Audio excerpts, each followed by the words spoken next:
Kamusta mahal na mga manonood, maligayang pagdating sa aking channel. Kasama mo ako sa isang video na puno ng saya. Ang mga paboritong aktor ng lahat na sina Tugba Buyak-Ustan at Engin Ecurek ay nagpasya na wakasan ang kanilang matagal ng relasyon.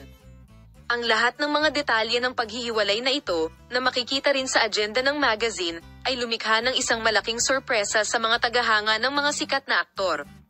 Sinasabing ang pangunahing dahilan kung bakit nagpasya ang dalawang aktor na wakasan ang kanilang relasyon ay si Demet Özdemir. Matapos malaman ang insidente, naglunsad ang mga mamamahayag ng komprehensibong investigasyon sa malapit na bilog ng mag-asawa. Sa nakuhang impormasyon, lumabas na ang sumisira sa relasyon ni Tugba Magistrate at Engin Ecurek ay si Özdemir, ang young and beautiful actress.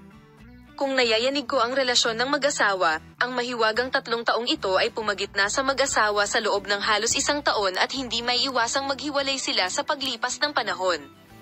Ang mga pahayag na namagitan si Demet sa paraang negatibong makakaapekto sa relasyon ni Tugba at Engin ay kinumpirma ng marami mga taong malapit sa mag-asawa.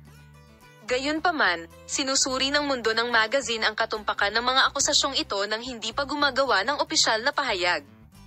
Bagamat ang mga paratang ng isang relasyong threesome ay natutugunan ng may malaking interes sa social media, ang mga tagahanga ay nagpapadala ng mga mensahe ng suporta at kalungkutan sa mga platform ng social media.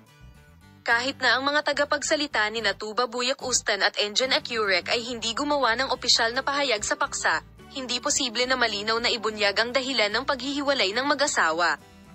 Gayunpaman, sa madalas na pagbanggit ng pangalan ni Demet Özdemir, sinusubukan ng mundo ng magazine na lutasin ang panloob at panlabas na mga aspeto ng triple na relasyon na ito. Kahit na ang balitang ito ng paghihiwalay, na sabik na hinihintay ng mga tagahanga, ay naging mas komplikado sa mga paratang ng isang triple na relasyon, tila ang mundo ng magazine ay malapit na susundan ang hinaharap ng sikat na mag-asawa at Demet Özdemir. Kahit na wala pang pahayag ang press secretary tungkol sa paghihiwalay, patuloy ang paghihintay na may pag-uusisa. Kasunod ng mga kaganapang ito, mas tumaas ang interes sa mga social media account ng Tugba Buyak-Ustan, Engin Ecurek at Demet Özdemir. Habang naghihintay ang mundo ng magazine para sa higit pang mga detalye at opisyal na pahayag tungkol sa triple relationship scandal, ang kaganapang ito sa agenda ng mundo ay sinusundan ng may matinding pag-usisa. Salamat sa lahat ng nanonood ng aking video. See you in new videos.